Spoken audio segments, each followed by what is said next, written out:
വയനാട് ഉരുൾപൊട്ടൽ ദുരന്തബാധിതർക്ക് സഹായം ലഭിക്കാൻ താൻ ഏതറ്റം വരെയും പോകും. ഇതും വെറും വാക്കല്ല. തന്റെ ആദ്യ മത്സരത്തിൽ സ്വപ്നതുല്യമായ ഭൂരിപക്ഷം തനിക്ക് സമ്മാനിച്ച നാടാണ് വയനാട്. ഈ നാട് ഇനി എൻ്റെ നാട് കൂടിയാണ്. വയനാട്ടിൽ ഉരുൾപൊട്ടൽ ദുരന്തത്തിൽ ഇരയായവർക്കൊപ്പം ഞാനുണ്ട്. എൻ്റെ അധികാര പരിധിയിൽ വരുന്നതെല്ലാം ഞാൻ അവർക്ക് വേണ്ടി ചെയ്തിരിക്കും. ഞാൻ വെറുതെയല്ല പാർലമെന്റിലേക്ക് പോകുന്നത്.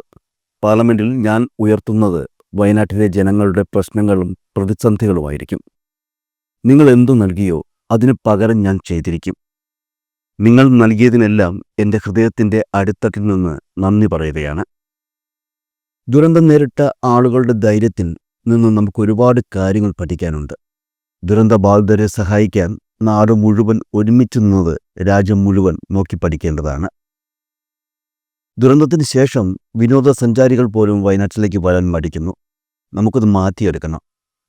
വയനാട്ടിലെ ജനങ്ങൾക്ക് മെച്ചപ്പെട്ട ഭാവി ഉണ്ടാക്കണം. അതിന് കഴിയുമെന്നാണ് എൻ്റെ പ്രതീക്ഷ. ഏതായാലും ഒരു കാര്യം കൂടി ഞാൻ ഉറപ്പു തരുന്നു. വയനാട്ടിലെ ജനങ്ങൾക്ക് വേണ്ടി പാർലമെന്റിൽ ഇനിയുള്ള ദിവസം മുതൽ അവസാന ദിവസം വരെ ഞാൻ ശബ്ദമുയർത്തും എന്നുള്ള ഉറപ്പ്.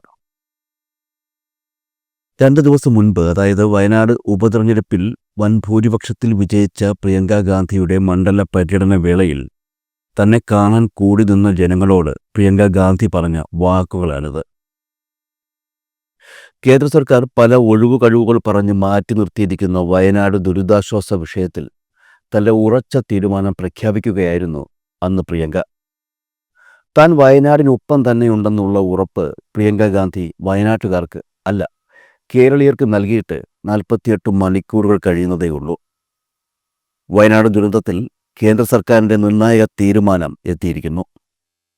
സംസ്ഥാനത്തിൻ്റെ ആവശ്യം അംഗീകരിച്ച് വയനാട് ദുരന്തം അതീവ ഗുരുതര വിഭാഗത്തിൽ ഉൾപ്പെടുത്തിയതായാണ് കേന്ദ്രം അറിയിച്ചിരിക്കുന്നത്.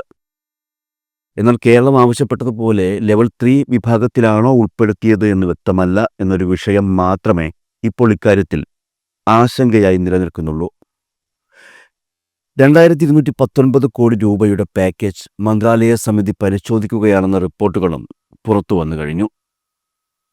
മാർഗനിർദ്ദേശങ്ങൾക്കനുസരിച്ച് ഇക്കാര്യത്തിൽ തീരുമാനം കൈക്കൊള്ളുമെന്നാണ് സൂചനകൾ.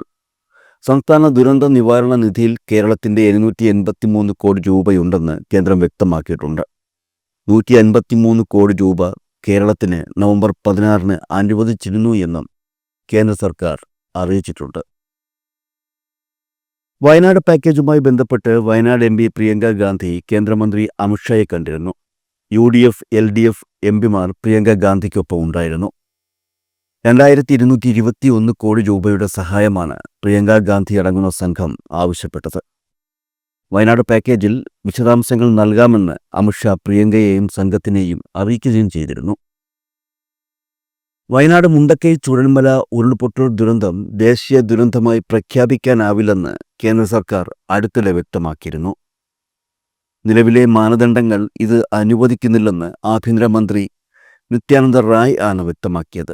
ഡൽഹിയിൽ കേരളത്തിൻ്റെ സ്പെഷ്യൽ ഓഫീസറായി പ്രവർത്തിക്കുന്ന മുൻ കേന്ദ്രമന്ത്രി പ്രൊഫസർ KV തോമസിന് നൽകിയ മറുപടിയിലാണ് കേന്ദ്രമന്ത്രി ഇക്കാര്യം വ്യക്തമാക്കിയത്. വയനാട് ദുരന്തം ദേശീയ ദുരന്തമായി പ്രഖ്യാപിക്കണമെന്നാവശ്യപ്പെട്ട് KV തോമസ് പ്രധാനമന്ത്രി നരേന്ദ്രമോദിക്ക് കത്ത് നൽകിയിരുന്നു. എന്നാൽ KV തോമസിനോട് പറഞ്ഞ മറുപടിയും അനുബന്ധ പ്രവൃത്തിയുമല്ല പ്രിയങ്കയോട് കേന്ദ്ര സർക്കാർ കാണിച്ചതെന്നുള്ള കാര്യവും ശ്രദ്ധിക്കേണ്ടതാണ്.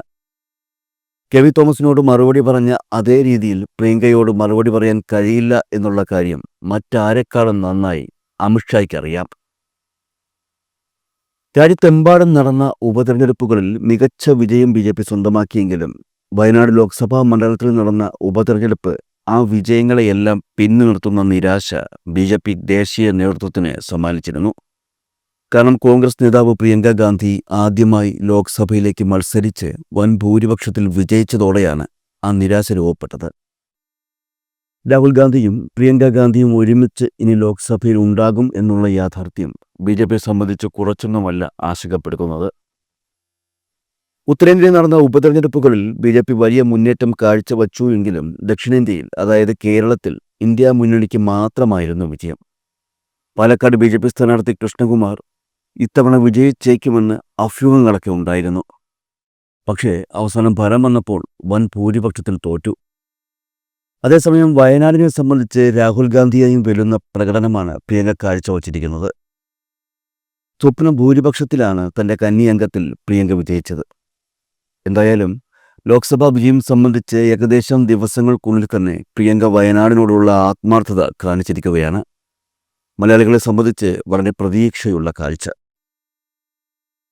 അന്ന് വയനാട്ടിൽ സ്വീകരണം നടക്കുന്ന അവസരത്തിൽ പ്രിയങ്ക BJPക്കും കേന്ദ്ര സർക്കാരിനുമെതിരെ വിമർശനങ്ങളുടെ കെട്ടഴിച്ചു വിട്ടിരുന്നു. അതും വയനാട് ദുരന്ത പശ്ചാത്തലത്തിൽ. BJPയുടെ പെരുമാറ്റത്തിൽ യാതൊരുവിധ രാഷ്ട്രീയ മര്യാദയുമില്ലെന്നുള്ള കാര്യം പ്രിയങ്ക വയനാട്ടുകാരെ ഓർമ്മിപ്പിച്ചു. വയനാട് മണ്ഡലത്തിലെ ജനങ്ങൾ അഭിമുഖീകരിക്കുന്ന പ്രശ്നങ്ങളെക്കുറിച്ച് ആഴത്തിൽ തന്നെ അറിയാം.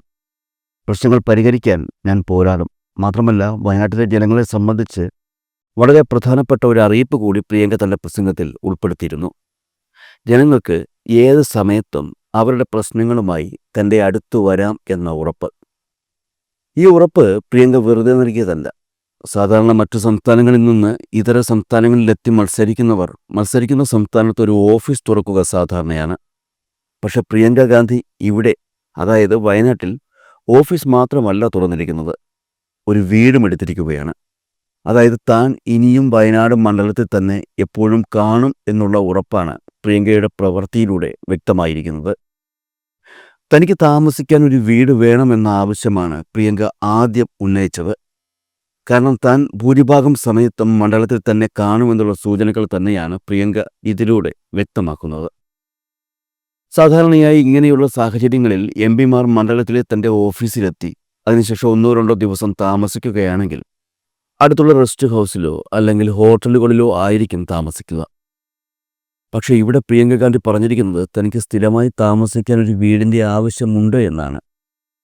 മണ്ഡലത്തിൽ വീടും ഓഫീസും ഒരുക്കാനുള്ള നീക്കവുമായി വയനാട് നിയുക്ത MP പ്രിയങ്ക ഗാന്ധി ജില്ലയിലെ മുതിർന്ന നേതാക്കളുമായി ചർച്ച നടത്തിയെന്നാണ് വിവരം. ഉത്തർപ്രദേശിലെ റായ്ബറേലിയിൽ സോണിയാഗാന്ധി MP സമയത്തെ കാര്യങ്ങളാണ് പ്രിയങ്ക മാതൃകയാക്കുന്നത്. റായ്ബറേലിയിൽ സോണിയയുടെ വസതിയിലും ഓഫീസിലുമുള്ള സൗകര്യങ്ങളാണ് പ്രിയങ്ക ലക്ഷ്യമിടുന്നതെന്നാണ് റിപ്പോർട്ട് പ്രസിദ്ധീകരിച്ച ഒരു മാധ്യമം അന്ന് വ്യക്തമാക്കിയത്.